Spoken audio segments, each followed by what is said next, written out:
capítulo de número 7. Daniel 7. Eu farei a leitura até o versículo de número 10. E Daniel, o capítulo 7 todo é o mesmo texto, a mesma história. Mas eu estou dividindo o sermão em duas partes, para não ficar extenso demais e para a gente não perder muitos detalhes do texto, que eu sei que muitos irmãos gostariam de saber alguns detalhes. Então, pregarei hoje a primeira parte e domingo que vem o restante, ou talvez até em 2 domingos. Vamos de maneira tranquila, nós temos muito aprendizado aqui para nós nesta noite. Vamos lá, Daniel 7, de 1 a 10. No primeiro ano de Belsazar, rei da Babilônia, teve Daniel um sonho e visões ante seus olhos. Quando estava no seu leito, escreveu logo o sonho e relatou a suma de todas as coisas. Falou Daniel e disse: Eu estava olhando durante a minha visão da noite, e eis que os 4 ventos do céu agitavam o mar grande. 4 animais grandes, diferentes uns dos outros, subiam do mar. O primeiro era como leão e tinha asas de águia. Enquanto eu olhava, foram-lhe arrancadas as asas.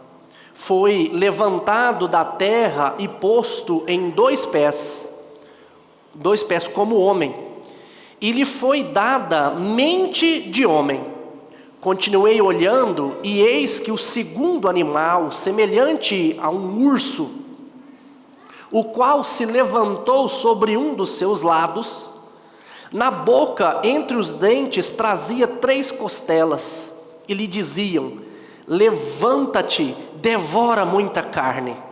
Depois disto, continuei olhando, e eis aqui outro semelhante a um leopardo, e tinha nas costas 4 asas de ave. Tinha também este animal 4 cabeças, e foi-lhe dado domínio. Depois disso, eu continuava olhando nas visões da noite, e eis o 4º animal, terrível, espantoso e sobremodo forte, o qual tinha grandes dentes de ferro. Ele devorava e fazia em pedaços, e pisava aos pés o que sobejava. Era diferente de todos os animais que apareceram antes dele, e tinha 10 chifres. Estando eu a observar os chifres, eis que entre eles surgiu um outro, pequeno, do qual 3 dos primeiros chifres foram arrancados. E eis que nesse chifre havia olhos como os de homem, e uma boca que falava insolência. Continuei olhando até que foram postos uns tronos, e o ancião de dias se assentou. Sua veste era branca como a neve, os cabelos da cabeça como uma pura lã, e o seu trono eram chamas de fogo, e suas rodas eram fogo ardente. Um rio de fogo manava e saía de diante dele. Milhares de milhares o serviam, miríades de miríades estavam diante dele. Assentou-se o tribunal e se abriram os livros. Certa vez eu contei aqui para vocês a respeito de um menino que estava viajando sozinho num avião. Tinha ali seus 5, 6 anos, estava vindo sozinho, né? O comissário de bordo colocou ele lá no banquinho dele e ele veio fazendo a viagem. E uma turbulência muito grande, então o avião estava subindo e descendo, chegava a bater asa que nem passarinho, o tanto que o trem estava tumultuado, todo mundo com medo, e aquela criança ali tranquila, brincando com o seu brinquedinho. Então uma das pessoas que estavam ao lado perguntou para ela: Você não tem medo do avião balançando desse jeito? E ela disse: Não tenho medo. Por que você não tem medo? Por que você fica tão tranquila assim? E ela disse: Porque eu conheço o comandante. E ela disse: E quem é o comandante?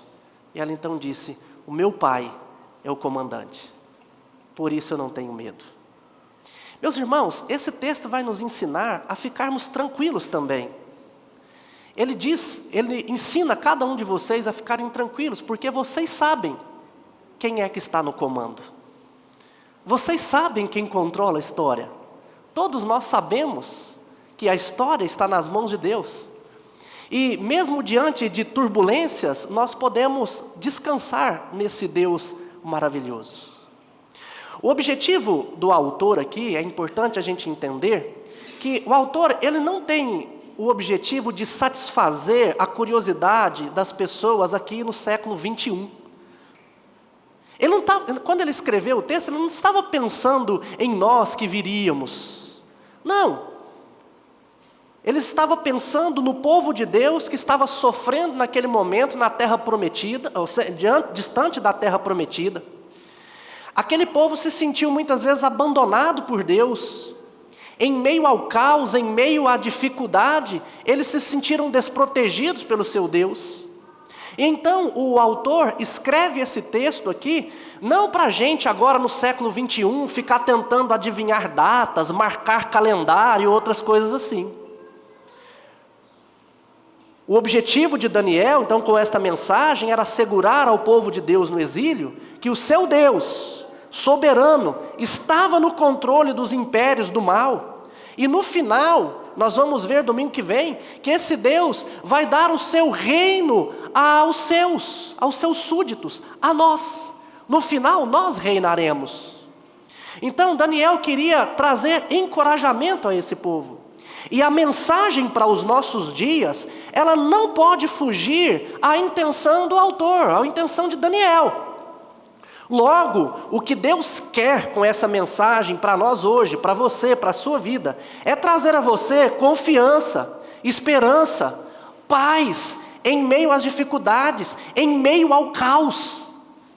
É isso que Deus quer trazer para nós nessa noite. Nós estamos aqui diante de uma linguagem apocalíptica, um escrito apocalíptico. E essa linguagem apocalíptica, ela é cheia de sinais.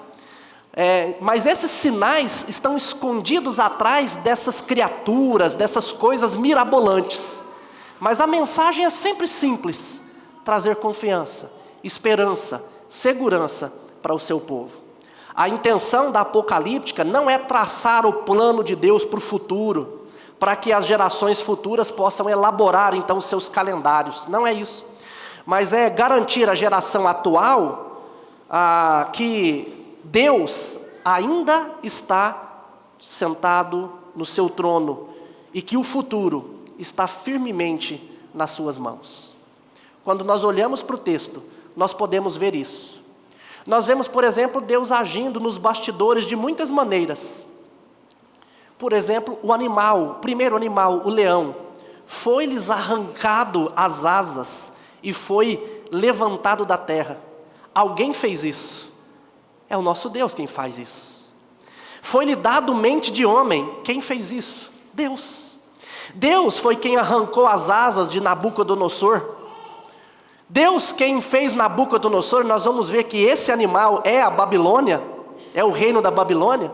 Foi Deus quem fez Nabucodonosor pastar como um animal, até que ele reconhecesse que o Senhor é quem reina. É Deus agindo. Nós vemos que o urso, o versículo 5 diz que se levantou sobre um dos seus lados e foi ordenado: levanta-te, devora muita carne. Quem que permitiu que esse urso devorasse muita carne? Deus. Sempre esteve no controle de Deus. Deus é quem está assentado no trono. Esse ancião de dias, que está assentado no trono desde a eternidade, governando todas as coisas. Portanto, mesmo diante de situações horríveis, como um cenário que nós vemos aqui, nós sabemos que Deus está no controle de tudo. Então, irmãos, esse texto, ele nos encoraja a ficarmos tranquilos por saber que Deus está no comando. E por isso, Ele controla o mundo, mesmo em meio ao caos. Ele controla os governos, dando e tirando o domínio. e Ele fará justiça aos santos. Nós podemos esperar isso. Essas três coisas nós vemos claramente no texto. E essas três coisas nos dão muita esperança. Mas eu quero falar de uma delas somente hoje. No domingo que vem, nós iremos para as outras. E a primeira que eu quero falar então, e a única que eu vou dizer hoje, é para vocês ficarem tranquilos. Fiquem tranquilos, porque Deus está no comando. E Ele controla o mundo, mesmo em meio ao caos. Mesmo em meio ao caos. Se você olhar para o texto, Daniel, ele vê os 4 ventos da terra soprando em um grande mar. Ora, os 4 ventos são os ventos que vêm de todos os lados, norte, sul, leste e oeste. E eles se juntam nesse mar, causando então o que nós chamamos de furacão. Vocês já devem ter notícias, já devem ter visto, notícias e visto imagens de quando os furacões são formados ali no Golfo do México e saem destruindo aquelas cidades de Cancún, passa pelos Estados Unidos, destruindo muitas coisas. O que o mar grande, tumultuado, representa aqui é a humanidade pecadora que está em um constante estado de agitação, de caos, de tumulto. O mar naquele período representava isso, representava o caos. E é interessante que até hoje o mar é temido por todos os homens. Vocês sabiam que o homem sabe muito mais coisas do espaço do que do oceano? Porque o mar, ele é algo grande, terrível, temido. E é isso que representava.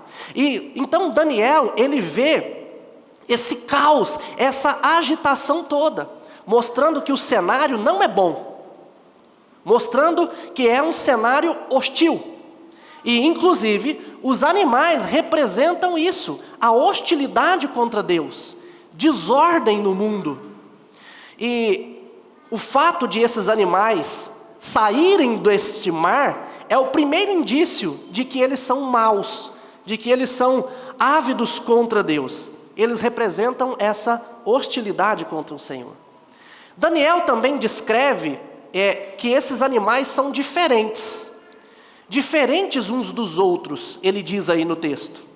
Eles representam 4 reinos diferentes. É interessante que ainda hoje as nações elas são representadas por animais. Por exemplo, a águia americana representa os Estados Unidos. O leão britânico representa a Grã-Bretanha, a Inglaterra.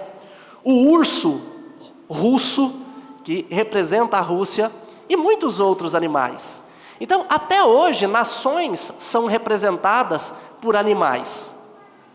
Mas preste atenção que o que Daniel vê não são animais comuns. Eles são animais híbridos, mutantes, esquisitos. Esta é a segunda pista de que esses animais são maus. Pois de acordo com Gênesis 1, Deus criou as criaturas não como híbridas, mas conforme a sua espécie. Mas aqui, o que Daniel vê são animais híbridos, mutantes, porque eles retratam exatamente isso, desordem. Eles representam reinos humanos perversos e malignos que se dispõem contra o Senhor. Portanto, irmãos, o cenário é caos, desordem. E nós podemos enfrentar cenários assim nas nossas vidas. E é por isso que a mensagem de Daniel, ela traz tranquilidade não somente para aquele povo naqueles dias, mas também para nós nos nossos dias. Não há cenário político nenhum neste mundo que possa tirar a nossa paz, porque nós sabemos que Deus está no controle, Ele está no comando. Não existe situação nenhuma, nem de uma pandemia pela qual nós passamos, que possa tirar a nossa paz, porque nós sabemos que Deus está no controle. e Ele governa todas as coisas. Não existe situação financeira nenhuma que possa nos ameaçar a perder tudo, que venha tirar a nossa paz, porque Deus está no controle e nós sabemos disso. Pastor, mas muitas vezes nós acabamos perdendo a paz. Como fazer? Nós vamos chegar lá. O problema não está no mundo, o problema não está naquele que controla o mundo. O problema está em nós, que muitas vezes não confiamos nisso. Mas então, cientes desse caos, vamos só entender quem são esses animais aqui, para nós depois entendermos quem está no controle de todas as coisas. Porque eu sei que sempre quando nós falamos de Apocalipse ou dessas partes de Daniel, as pessoas sempre ficam curiosas, né? Quem que é isso? Como é que é? Então vamos falar desses animais. Então o primeiro animal é a Babilônia. O leão é um dos animais terrestres e a águia uma das aves. E os profetas do Antigo Testamento, eles compararam o rei Nabucodonosor a um leão e a uma águia. Por exemplo, Jeremias, capítulo 4, versículo 7, o profeta Jeremias fala desta maneira de Nabucodonosor como um leão. O capítulo 50, versículo 17 e versículo 44, você pode anotar aí, depois você conferir. Os profetas falam de Nabucodonosor como um leão. Em Jeremias 48, versículo 40, e Ezequiel, capítulo 17, versículo 3, também falam de Nabucodonosor como sendo essa águia. Portanto, esse primeiro animal, que é retratado, um leão com asas, representa exatamente a Babilônia, onde o povo de Deus estava naquele momento. Além disso, a principal via processional da Babilônia, onde eles iam fazendo procissão, essa principal via era ladeada, dos dois lados ali, por estátuas de leões com asas de águia. Estavam sempre ali nessas vias, dos dois lados. Portanto, não há dúvida de que esse primeiro animal que vem tumultuar o mundo é a Babilônia. Mas foi Deus quem permitiu que Nabucodonosor fosse lá no seu reino em Jerusalém e tirasse o seu povo de lá. Nabucodonosor se achava grande, mas todo o poder que ele tinha foi concedido pelo próprio Deus. Foi Deus quem permitiu que Nabucodonosor fizesse isso. Deus é quem estava no comando. Um segundo animal que nós vemos, o urso, representa um reino que foi unido. A Média e a Pérsia, os dois reinos foram unidos. E esses reinos unidos, então esse reino agora unido, que foi a junção de dois reinos, foi quem destronou Belsazar, o último rei da Babilônia, e assumiu o controle do mundo naquele período. É interessante aqui que fala que Deus havia levantado um lado do urso que estava ali, desse urso. Ele era um urso torto, ele tinha um lado maior do que o outro mesmo, era um animal meio bizarro, todos eles eram assim. E esta descrição de dois lados corresponde a esses dois reinos, o Médio Persa, que consistia da Média e da Pérsia. Agora, um desses lados era dominante, o lado maior era dominante. E era assim também no reino, porque a Pérsia era mais forte do que a Média. E por isso que fica claro que esse urso que nós vemos aí, retrata então esse reino que veio depois. Agora, Daniel, quando nós vemos aí no texto, que Daniel, ele teve esse primeiro sonho no primeiro ano de Belsazar. O próximo capítulo vai ser no terceiro ano. Nós vamos ver que Daniel vai entrar depois no governo do rei Dario. O rei Dario era esse rei já da Pérsia, que faria com que o povo de Deus voltasse para a sua casa, para Jerusalém. Então, É interessante que nós vemos que Deus disse a essa besta aqui, esse urso desse jeito, Ele disse, olha, levanta-te e devora muita carne. Deus está dando permissão para que este rei conquistasse a Babilônia, e não somente a Babilônia, mas muitas outras nações. Deus, gente, Ele está no controle mesmo no império mau, mesmo diante de reis maus. É Ele quem controla. Deus controlou Nabucodonosor o tempo inteiro. Deus controlou todos os reis da Babilônia. Deus controlou todos os reis da Pérsia. Ele está no controle. Às vezes a gente pensa, quando surge um governante ruim, a gente pensa que Deus perdeu o controle. Quantas vezes a gente fala assim, nossa, e agora? O que vai ser de nós? O que vai ser daquele povo? O que vai ser? Gente, Deus está no controle até daqueles que são maus. Nós vemos isso, e era isso que Deus queria mostrar para Daniel. Então, assim como Deus anteriormente permitiu que o rei da Babilônia punisse o povo desobediente de Israel, levando para o exílio, nós vimos isso no capítulo 1, versículo 24, agora Deus permite também que o reino Medo-Persa conquiste a Babilônia e outros reis mais para frente. Deus no controle.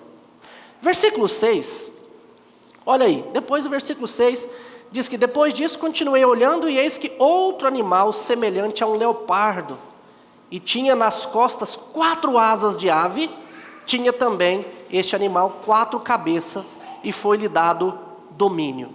Olha, mais uma vez, nós vemos que o controle está nas mãos de Deus. Quem deu domínio a esse terceiro reino? Deus. Deus. E é interessante isso daqui. Um leopardo, ele é um dos animais mais rápidos do reino animal. Um leopardo é rápido. Mas a condição de 4 asas, tendo 4 asas, então esse animal seria incrivelmente mais rápido. Ou seja, um animal que por si só já é rápido, agora com asas ainda, mais rápido, né? E esse leopardo veloz representa o reino da Grécia. É o ventre e os quadris de bronze do sonho do rei Nabucodonosor, no capítulo 2, versículo 32. Por que isso, gente? Por que é fácil de identificar?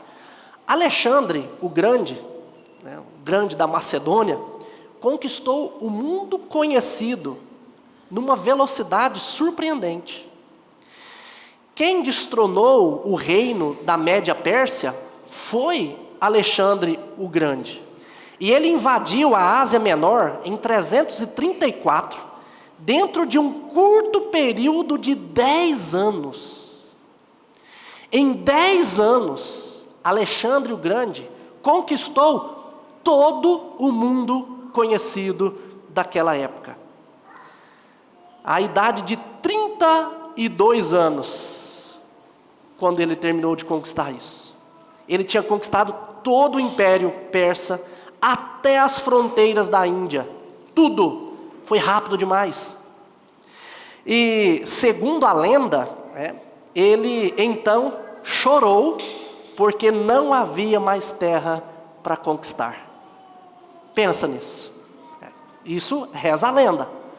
Conquistou tudo e agora? Vou sentar e chorar. Mas, meus irmãos, observe no final do versículo 6, que foi dado a ele domínio. Alexandre, ele não conquistou tudo sem a permissão de Deus. Sem que Deus permitisse ou o capacitasse para isso. Quem deu o domínio a Alexandre o Grande foi o Deus que nós servimos. Deus controla as nações. E Deus deu o domínio a Alexandre para que ele conquistasse, e nenhuma outra explicação pode justificar o fato de que 30 mil homens de Alexandre vencessem um exército gigante como o exército Média e Persa, com centenas de milhares de soldados. E Alexandre, com 30 mil, destronar esse exército. Quando nós olhamos para a Escritura, nós vemos, por exemplo, o rei Senaqueribe sitiando Jerusalém com 185 mil soldados, e em uma noite ter todo o seu exército devastado e ter que voltar para casa sem invadir Jerusalém, porque era Deus quem estava naquela cidade. Portanto, irmãos, é claro que nós vemos mais uma vez aqui esse terrível animal sendo controlado e sendo dominado por Deus. Dominado por Deus. Então, não fica dúvida de que Deus está no controle. Só um outro detalhe que esse rei mostra, que esse animal mostra realmente a Grécia, é que esse animal tinha 4 cabeças. E quando o rei Alexandre ele saiu de cena, ele então, o seu reino, quando ele morreu, o seu reino foi dividido por 4 dos seus generais, né? E o reino então ficou dividido em 4 partes. Ficou para Ptolomeu, Seleuco, Lisímaco e Cassandro. Então, olha só, o rei da Pérsia dividido em 4. Da Grécia, perdão, dividido em 4. Mostrando então que esse animal de fato era o reino da Grécia. E por fim, nós temos aí o 4º animal, que representa Roma. Roma possuía um poder de longevidade diferente de tudo o que o mundo já tinha conhecido. Nações foram esmagadas pelas botas de ferro do exército romano, das legiões romanas, né? Nós sabemos muito de Roma antiga, do exército romano, tem muitos filmes, né, que retratam isso. O seu poder era praticamente irresistível e a extensão da sua influência ultrapassou a dos 3 reinos anteriores. Roma se estendeu então ainda mais do que todos os reinos anteriores, né? E este 4º animal, Daniel diz que ele tinha 10 chifres.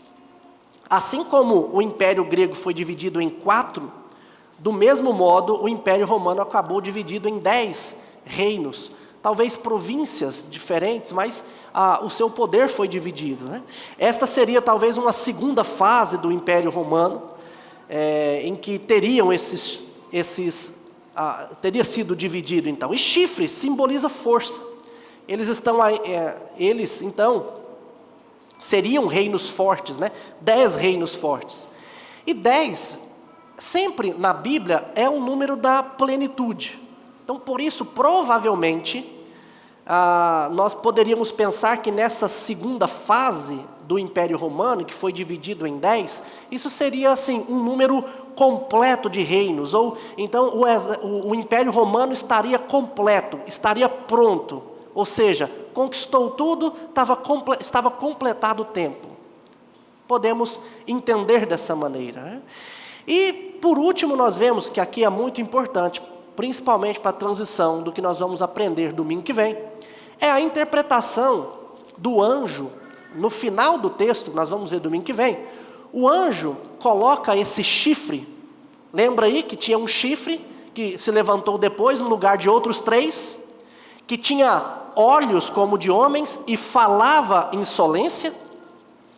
No final, o anjo diz para Daniel, coloca esse chifre nos últimos dias, pouco antes do julgamento final, da chegada do reino eterno de Deus. Portanto, o pequeno chifre pode ser identificado como a pessoa que Paulo, atentem, a pessoa que Paulo chama de o homem da iniquidade, lá em 2 Tessalonicenses, capítulo 2, versículo 3, e que João chama de o anticristo. O anticristo. 1 João, capítulo 2, versículo 18, versículo 22, capítulo 4 de João, versículo 3, segunda carta de João, versículo 7. João escreve que o espírito do anticristo, ele já está no mundo. O anticristo mesmo, ele vai se levantar. Mas já existem muitos outros que têm o seu espírito, que têm a sua malícia, a sua maldade, e já está no mundo. 1 João 4,3, ele diz isso, porque já é a última hora. Capítulo 1 João 2,18, ele diz que já é a última hora. E Paulo concorda que o mistério da iniquidade já opera e aguarda somente que seja afastado aquele que agora o detém. Então será de fato revelado o iníquo, a quem o Senhor destruirá. Meus irmãos, o anticristo é aquele que fala insolência, é aquele que fala contra Cristo, que se opõe a Cristo Jesus. Portanto, prestem atenção, nós já vemos já naqueles dias, Daniel sonhando, que desses reinos sairia aquele que seria o opositor de Cristo Jesus. O opositor de Cristo Jesus. À luz do Novo Testamento, então, nós podemos identificar esse chifre como sendo um anticristo. Nós já vivemos nesses dias. Agora, para a gente finalizar aqui, meus irmãos, olha o versículo de número 9. Continuei olhando até que foram postos uns tronos, e o ancião de dias se assentou nele. Versículo 10. Milhares de milhares o serviam, e miríades de miríades estavam diante dele. Crentes no Senhor Jesus, servos do Deus Altíssimo. Se o mar representa o caos, se os animais representam a oposição a Deus e ao seu povo, ao reinado de Deus, o ancião de dias assentado no trono representa o controle de todas as coisas. É por isso que Daniel, ele encoraja com essa escrita, ele encoraja o povo daquele dia a descansar no Senhor. E o Senhor hoje, por meio desse texto que lemos, também nos ensina a descansar.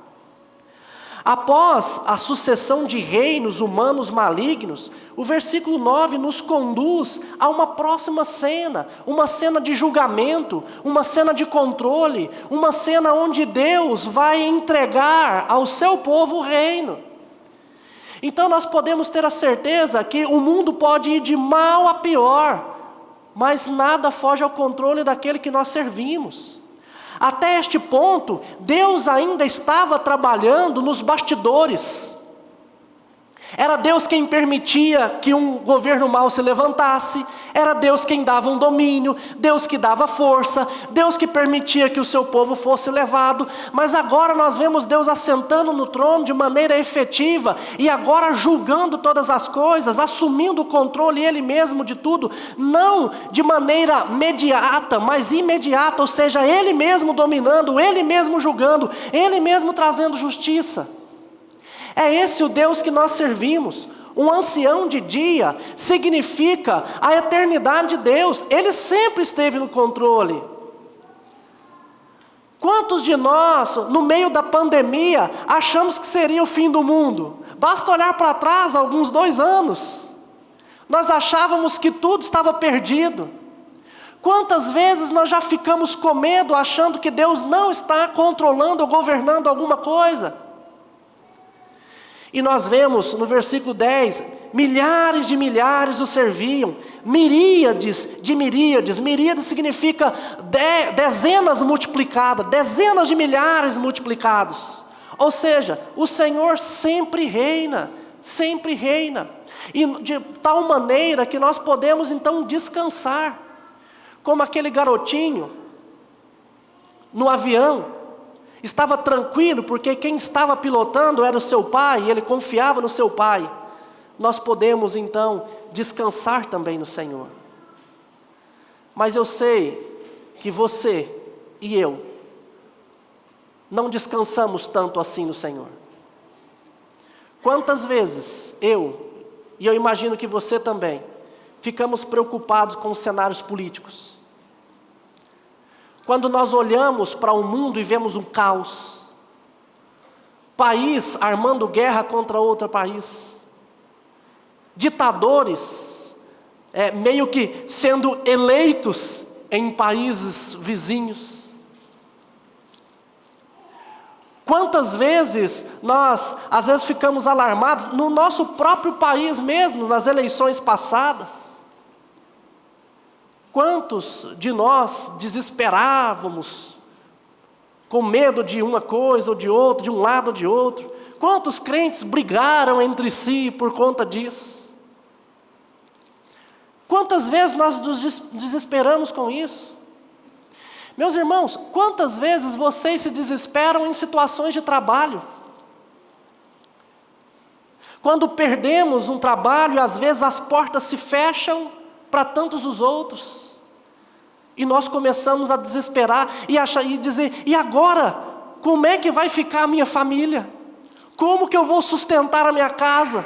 Quantas vezes nós temos medo disso no nosso trabalho? Talvez você seja um comerciante, está sofrendo com isso.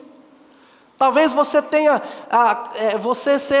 alguma firma, algum trabalho, e de repente as coisas começam a apertar, você começa a entrar no vermelho, não tem mais para onde recorrer. Quantas vezes isso vai acontecer? Mas não é somente nós adultos, vocês também adolescentes, crianças. Quantas vezes vocês enfrentam situações na escola que são situações desesperadoras? E vocês podem às vezes pensar assim, meu Deus, e agora? Quem é que vai me ajudar? Muitas vezes nós ficamos dessa maneira. E você pode dizer, pastor, tudo bem, eu me sinto assim mesmo. Eu me sinto assim. Mas agora, como é que eu vou aprender a confiar? Como é que eu vou conseguir deixar de ficar inquieto e sofrendo desse jeito, sem paz, e vou passar a confiar ao ponto de ter paz? Como que eu vou fazer isso? Eu quero te sugerir algumas maneiras. Uma delas, meus irmãos, é fazendo exatamente o que vocês estão fazendo aqui nessa noite. Sentados aqui, ouvindo a palavra do Senhor, cantando a esse Deus maravilhoso, porque o Senhor nos alimenta nos momentos em que nós estamos aqui cultuando. Quantas vezes a gente fica em casa, quantas vezes a gente deixa para depois, quantas vezes a gente se preocupa mais com o nosso dia a dia, e vai nos esquecendo de cultuar, de adorar, nós nos esquecemos que nós vivemos na dependência desse Deus, e sabe o que acontece quando vivemos assim? Nós vamos deixando de confiar, nós vamos deixando de acreditar em Deus, nós vamos deixando para lá, nós não somos alimentados, e de repente vem as circunstâncias, e o que acontece conosco?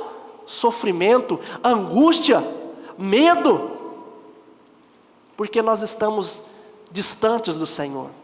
Portanto, estar aqui, cultuar esse Deus, cantar a esse Deus, ouvir essa palavra, ouvir os grandes feitos do Senhor, nos encoraja, nos faz mais fortes, nos dá confiança, nos dá esperança, nos alimenta. Você pode acreditar, a maioria das pessoas que entram em desespero e angústia por conta das coisas do mundo, estão distantes do Senhor. Porque aqueles que estão próximos de Deus, aqueles que estão dia a dia de joelho, orando com o Senhor, lendo a palavra, buscando, conversando uns com os outros, que são assíduos aos cultos, cultuando, adorando esse Deus maravilhoso e ouvindo, eles não caem dessa maneira, com medo, em desespero, e não entram em depressão. Ah, pastor, mas tem muito crente fervoroso que vai entrando em depressão. Vamos fazer as proporções. Porque, meus irmãos, uma coisa que Jesus traz para nós é esperança, é paz e tranquilidade. É impossível que um crente que esteja mesmo alimentado, cheio do Espírito Santo, se deixe desesperar pelas coisas deste mundo. É impossível. Porque o que o Espírito Santo traz para o nosso coração? Paz, amor, esperança, domínio próprio. Ele traz alegria. E tem muita gente que acha que situação de desespero muitas vezes não está relacionada à nossa atitude com Deus. Sempre está. Sempre está. Portanto, a primeira sugestão que eu te dou é essa. Fique sempre firme com o Senhor. Sempre firme com o Senhor. Esteja sempre na casa do Senhor.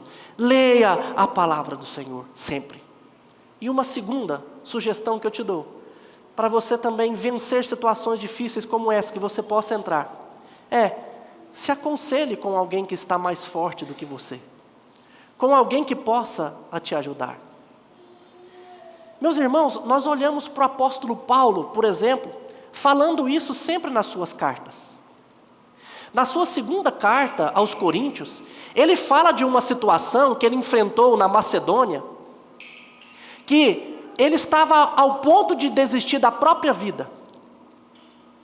2 Coríntios, capítulo 7, no versículo 5, ele fala que na Macedônia ele enfrentou temores, situações difíceis que vinham de fora e temores por dentro, ao ponto dele desistir da própria vida. Sabe como que Deus confortou Paulo? Com a chegada de Tito, um amigo que chegou lá e foi confortar, consolar e ajudar Paulo. E é por isso que Paulo, nessa mesma carta, no primeiro capítulo, ele fala que Deus permite a gente passar por situações difíceis, mas Deus consola o nosso coração para que a gente possa consolar os outros com a mesma consolação que nós recebemos de Deus. Meus irmãos, existem muitos crentes que já passaram por situações terríveis na vida, que se você chegar para ele, começar a conversar com ele, ele vai consolar e confortar o seu coração. Quantas vezes eu já fui visitar pessoas em casa, depois de uma terrível enfermidade, ou às vezes até mesmo no leito de morte. E eu fui lá para levar consolo e conforto da palavra de Deus. E eu saí de lá confortado e consolado, porque essa pessoa já tinha experimentado algo de Deus que eu nunca tinha experimentado. Muitos crentes são capazes de nos confortar, de nos consolar, de nos encorajar. Não deixe de compartilhar as suas coisas, a sua vida com pessoas que podem trazer consolo e conforto para você, porque isso muito ajuda. Muito ajuda. Eu quero terminar então falando de um exemplo bem vívido na minha mente.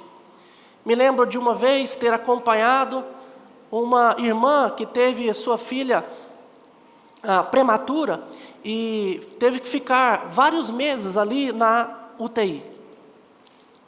Alguns meses, acho que 2 meses na UTI. E durante várias semanas ela via bebês morrendo ali. E ela estava ali lutando pela vida da sua bebê. E fui lá visitar algumas vezes, orar com ela. E uma outra vez, quando ela saiu, eu fui então para casa. A criança ainda estava com risco ainda tinha risco de morte. E eu fui na casa visitar. E compartilhando a palavra, consolando, encorajando. Então chegam outras 2 irmãs. Participam daquele momento que eu estava ali ensinando a palavra.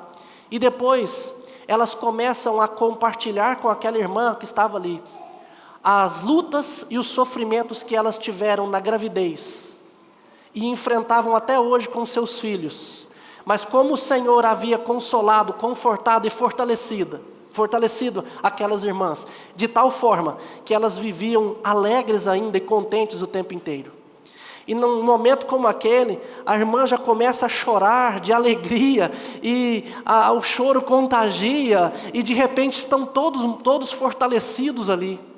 Meus irmãos, eu estava ali como pastor e lendo a palavra de Deus, mas eu tenho convicção de que naquele momento Deus usou o testemunho daquelas 2 irmãs que foram consoladas por Ele para consolar o coração daquela outra irmã. Naquele momento ali, eu tenho, até hoje, é vívido para mim. de que foi a experiência delas e a palavra delas, o consolo delas, que confortou aquela irmã. Então nós podemos sempre consolar uns aos outros. Meus irmãos, aconteça o que acontecer, Deus está no comando. E Ele controla o mundo, mesmo em meio ao caos. Fiquem tranquilos. Se vocês forem crentes de verdade, que cultuem o Senhor todos os domingos, se vocês se aconselharem, conversarem uns com os outros, eu tenho certeza que vocês vão vencer qualquer desafio, porque o nosso Pai está no controle. Amém? Vamos nos colocar de pé. Deus, eu quero agradecer ao Pai, ao Senhor, imensamente. Agradecer, ó Deus, porque nós podemos ter certeza de que o Senhor está no controle. Nós podemos descansar no Senhor todos os dias, ó Deus. Pai, que o nosso coração esteja preparado para enfrentar os desafios da semana. E que nós possamos enfrentar com coragem, com confiança no Senhor, porque sabemos quem está no comando. E agora, irmãos, que a graça do nosso Senhor e Salvador Jesus Cristo, Filho, que o amor de Deus, o Pai, e que a eterna comunhão do Espírito Santo repouse sobre vós, hoje e para todo sempre. Amém. Amém. A igreja pode se assentar. Gostaria de agradecer mais uma vez a presença de todos. Tem alguém que nos visite, que esteja nos visitando pela primeira vez? A gente gostaria de entregar uma pequena lembrança. Ali atrás, muito obrigado pela presença. Está chegando aí uma lembrancinha para o Senhor. Deus abençoe. A irmã aqui na frente também. Muito obrigado pela presença de vocês. Ali também tem alguém que está visitando? Oh, que bênção de Deus! Muito obrigado, seu Antônio, com a esposa, pais do Eudes, né? O Eudes está ali na frente. Muito obrigado pela presença de vocês também. Aqui, Regina, que Deus abençoe ricamente. Nós agradecemos e que todos nós tenhamos uma semana abençoada na presença do Senhor. Irmãos, não vá embora. Nós temos o nosso caldo ali, pedimos a vocês, quem for adquirir, faça uma fila, passa cartão de crédito, dinheiro também, do jeito que você quiser, Pix, e você podendo então comer, tomar esse caldo ali, com certeza você vai estar ajudando a igreja na sua construção. E é um momento para a gente estar se relacionando e conversando, né? Vamos colocar de pé, cumprimente aquele que está do seu lado, deseje uma boa semana para ele e vamos ali para o lado. Vem e vê quem dizem que sou. Jogue as redes outra vez. Despertar.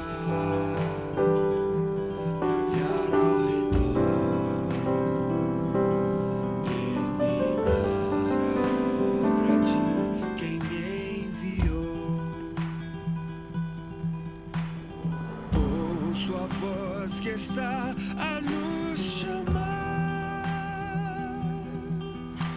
Os campos estão prontos para colher. É hora de deixar tudo